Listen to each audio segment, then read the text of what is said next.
7 entries in a chamber before. Yeah, great. Thanks.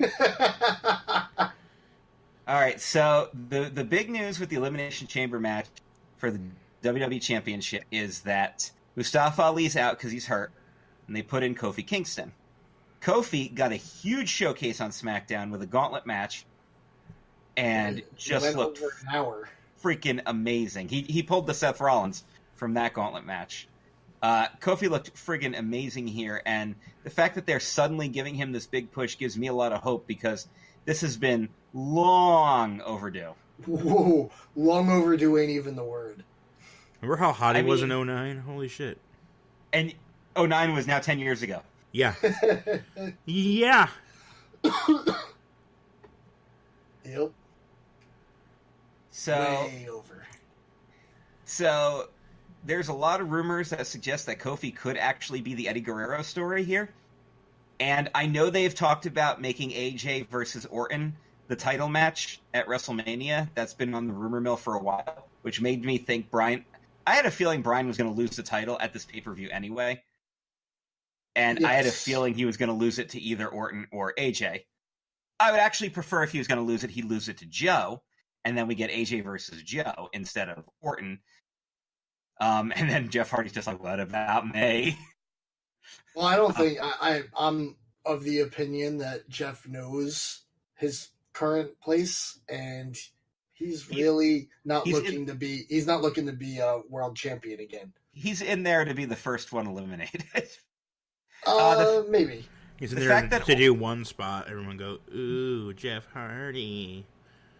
And then lose. The fact that Randall won the gauntlet match and is coming out of the chamber last makes me think he won't be the winner. So my smart money would be AJ, but I want to keep a close eye on Kofi for this one because I could see it happening and it would be amazing and I would be super stoked to see, even if Kofi loses the title at Fastlane. Well, the rumor mills are saying that Kofi could absolutely walk out champion, and it would be, for the crowd, it would be a natural shock pop. Oh my God, yeah. The roof will blow off that place if he walks out champion. I'd pop. So would I. I would absolutely pop. So, here's hoping.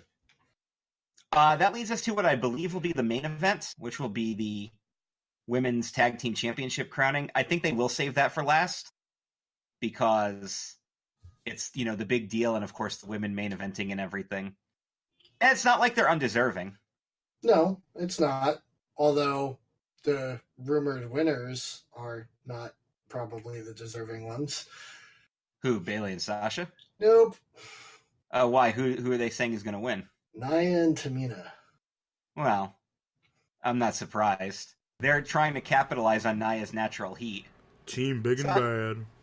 Sasha and Bayley have been the rumored winners for a while now, and in actuality, I could still see it being them because they really built it that way on Raw.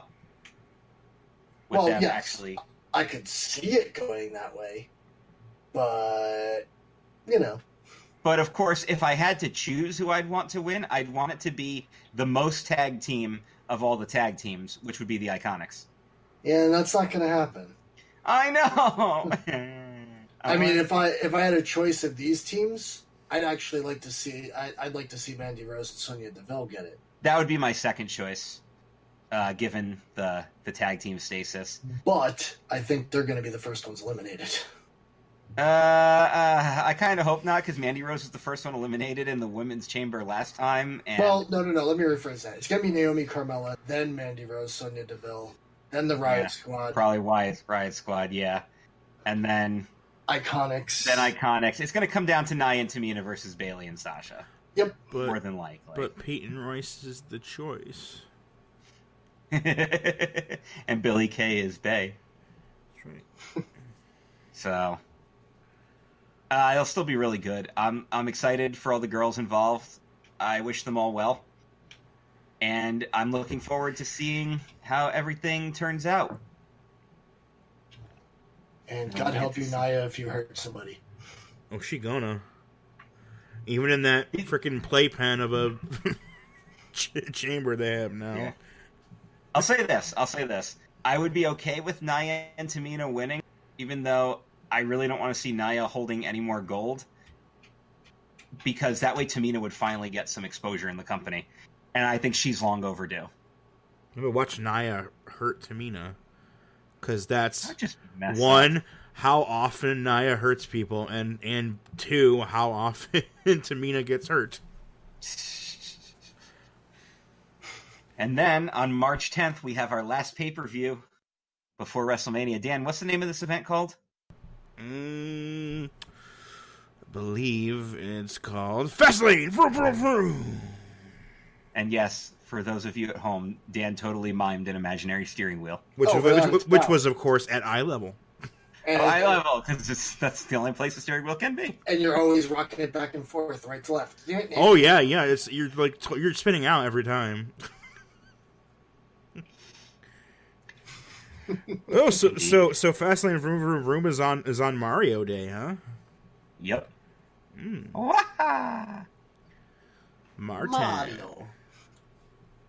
Mario Day. It's me. Alrighty. Got some dryer sheet news to cover this week. First off, we lost another legendary wrestler and Hall of Famer. Pedro Morales passed away. Yeah. Someone you don't hear about or from very often. I have a Pedro Morales story for you. Oh, do you? Yeah. This is I'm not going to call out who this person is because I think they're still in the community. And the person has been a friend of mine for a while. So I really don't want to say his name. But they're a real piece of shit. No. But one time I was going over a list of wrestlers for something. I was either going to do like one of my tournament games on Facebook or some kind of list of like great champions or something. I don't remember what I was doing, but I was basically pulling out legendary names and I was referencing a lot of former WWE champions. And I remember I was asking people for feedback on who, because I'd gotten over my limit as to how many people I was going to use. And I'm like, should I take anybody out? And this person immediately goes, Pedro Morales. I'm like, really? Why? That's one of the last people I would expect to take out. He goes, well, I've never heard of him, so therefore he must not have been very important. And I was like, you've literally been a fan longer than me. Can you repeat that, please? You want me to remove this guy because you've never heard of him? And no, it was not Antonio, because I know someone's going to ask. No, this person did not front bump from a spear, Mark Jabroni. No, it was not that person either. I'll never get tired of that. What's a Morales? No, that Morales? No, it was not this. It was not this person either. Yeah, that always stuck with me. Every time I ever heard the name Pedro Morales after that, I was always like really pissed off because there were some slightly more obscure names on the list than Pedro Morales, who was like, what is he, like number 4 for all-time World Championship reigns? Yes. Something. Yeah. So like, no, don't. I hate to use this as an example, but I just remember this. I'm like, don't praise Tito Santana, and then tell me I got to remove Pedro Morales. The big thing that they're saying with all like the articles about his death is that he was the first person to win 3 major titles. So. Oh, I'm sure he's got a very. He was a Triple Crown champion in WWF. So. I'm sure he's got a ton of. Him and Backlund were tag champions. Yeah, I'm looking at his championships and accomplishments here. He beat Ken Patera for the IC title. He was WWF World Heavyweight Champion. That's a big deal. I mean, that's going back there. Especially since the McMahons hate non-whiteys. He was also the first Triple Crown champion in the WWF. Isn't that crazy? So, it's pretty cool. He was WWA, WWC. NWA Hawaii? Jeez. He was the 1972 Wrestler of the Year. Yes, he was. 72. And of course, we have to specify he was the NWA Southern Heavyweight Champion, the Florida version, one time. Yep. And the Hawaii version of the North American Championship, the Hawaii version, 3 times. That was the issue with the NWA, is there's only so many different names you can call a belt. He won a lot of tag belts with Pepper Gomez. And, yeah, that's the only problem with Pedro Morales is I don't know a lot about him because he was before my time. And he's before where there's a lot of footage of him. Yeah. So it's kind of the... Oh, Cauliflower Alley Club, 94. Booyah. He lived in New Jersey. That's where he died. So... And Hall of Fame in 95, back when there wasn't really anything going on there. Yep, ended his career in my home state.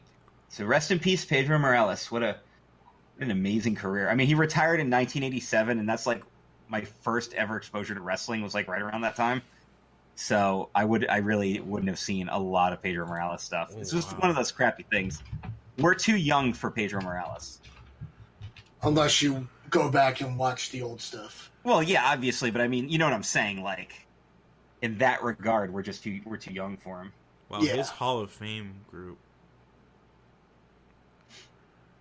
95 Hall of Fame, Antonio Roca. Oh, yeah. Big Cat Ernie Ladd, George Steele, Ivan Pletsky, Moolah, Grand Wizard, and Pedro Morales. Damn. That's a crazy class right there. It's good stuff. And that was like 10 years, that was nearly 10 years before the Hall of Fame was like a thing. Yep. Awesome. Here's some big news regarding The Undertaker. This actually is big news. He's going to be appearing at Starrcast 2 during the Double or Nothing weekend. Yep. And apparently, he's getting paid $25,000 an hour. An hour. And that's not counting the money people are paying for the pictures and the autographs. Which rumors are they could be upwards of $300.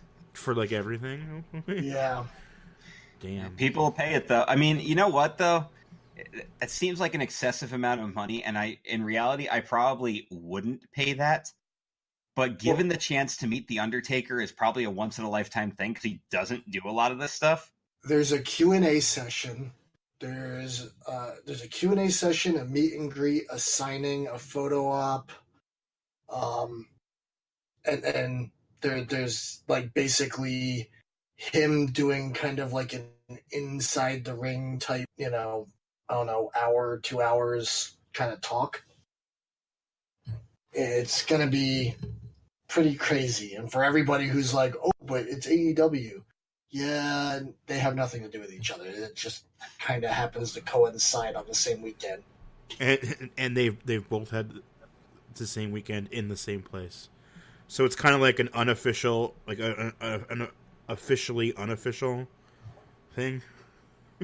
And of course, this isn't the first time he's taken bookings outside of WWE, but is also looking to the future because his career in the WWE is virtually over. He's going to do the WrestleMania thing, and then you're not going to see him again. He's got a couple dates booked out in Europe. I think there was one in Japan. He's got like 4 dates booked already outside of the Vegas thing.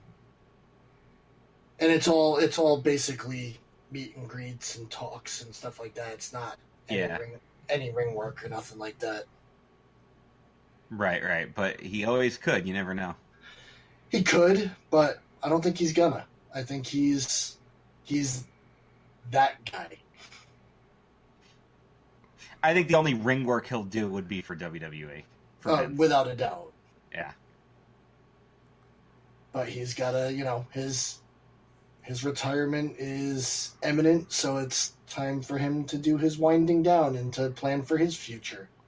And as long as he plans it right, he'll still be able to walk. I know I've watched it. I don't know if you have, but what do you do? It was like an hour-long interview about a year ago where he sat down. They just talked plain old Mark